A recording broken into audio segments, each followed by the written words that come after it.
Hello, welcome to Oxford Heirlooms. This is going to be the final video in creating a bonnet to go with our day gown that was for a little lady. Okay, now what I have two pieces of 5/8 inch lavender silk ribbon, and I did a little prep work on one end of the ribbon, or the ribbons are 18 inches long, by the way.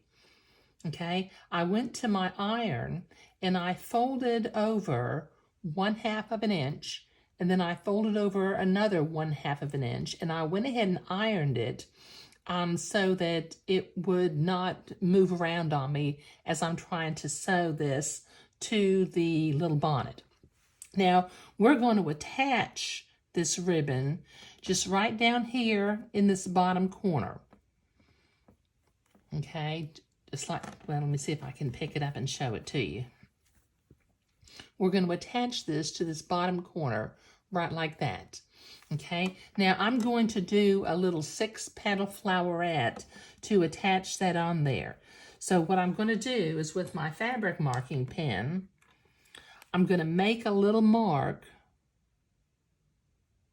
about 1/4 of an inch from the top of the fold, but in the center of the ribbon. Let me see if you can see that a little bit better. Okay, so I've made a little blue mark on my ribbon. Okay, now this takes a little practice, but I'm going to hold this in place with my left hand.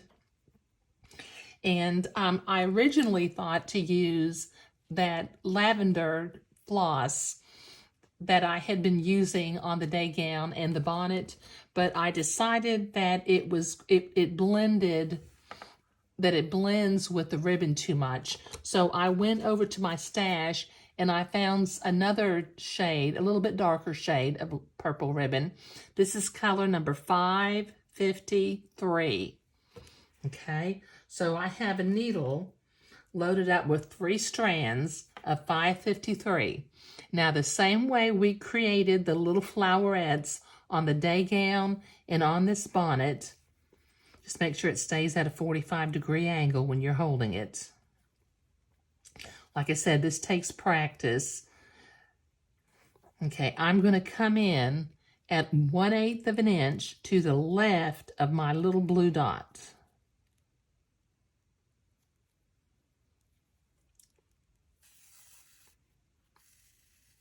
And then I've got a knot that anchors the floss onto the back of the bonnet. Then I'm going to go back into the back, and I'm going to make a series of 6 petals for my flowerette. But this will take me a minute. I'll be right back. Okay, you can see I have a little 6-petal flowerette embroidered, and the ribbon is hanging at about a 45-degree angle.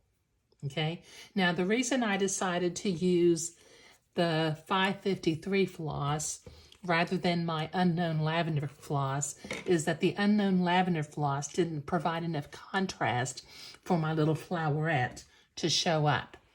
So now what I'm going to do is, on either side of the little flowerette, I'm going to come in with my 369 green floss that I've been using, and I'm going to make a little lazy daisy leaf on both sides of this little flowerette. And it needs to be about 1/8 of an inch long, and you need to be able to keep the flowerettes and the lazy daisy leaves kind of going parallel, parallel across the ribbon.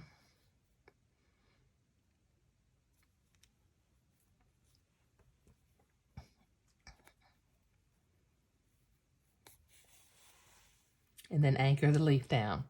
Okay, now I need to make one more little lazy daisy leaf, so that'll take me a minute. Okay, so I've got my 6-petal flowerette, and I've got my 2 little lazy daisy leaves, and I've used that to tack that ribbon down. This may sound like a lot of work, but it is much easier than trying to get this slippery silk ribbon to stay still and tack this down with a sewing machine. And just to be honest, it's such a lovely, lovely little detail. Now, I have already done the other side. So what I'm going to do is I'm going to match up the sides of the bonnet like that. Pull my 2 pieces of ribbon toward the front. Now I've matched up, let me match up these bottom edges a little bit better. I'm going to pull till I get to the ends of the ribbon. Now they were 18 inches, so they're roughly, well, they are the same length. But I'm going to match up the 2 ends, and since I want the diagonals to be going in the same direction on both ribbons, I'm holding the 2 ribbons together, and using my embroidery scissors, I'm cutting a diagonal line to keep the ribbons from fraying. And that gives a pretty little detail also. Now, it's time to run that ribbon through the back of the bonnet and tie it in a little knot and a bow, and then we'll be finished with this bonnet. Let me throw my little pieces away. Okay, so I have my handy-dandy elastic grabber. I don't know what these things are actually called, but I can run my elastic grabber through the back casing, and it comes out the other end. Now, I've got 18 inches of 1/4 inch silk ribbon. I'm going to take one end of it, and I'm going to pierce the ribbon with the little hook on the end of the elastic grabber.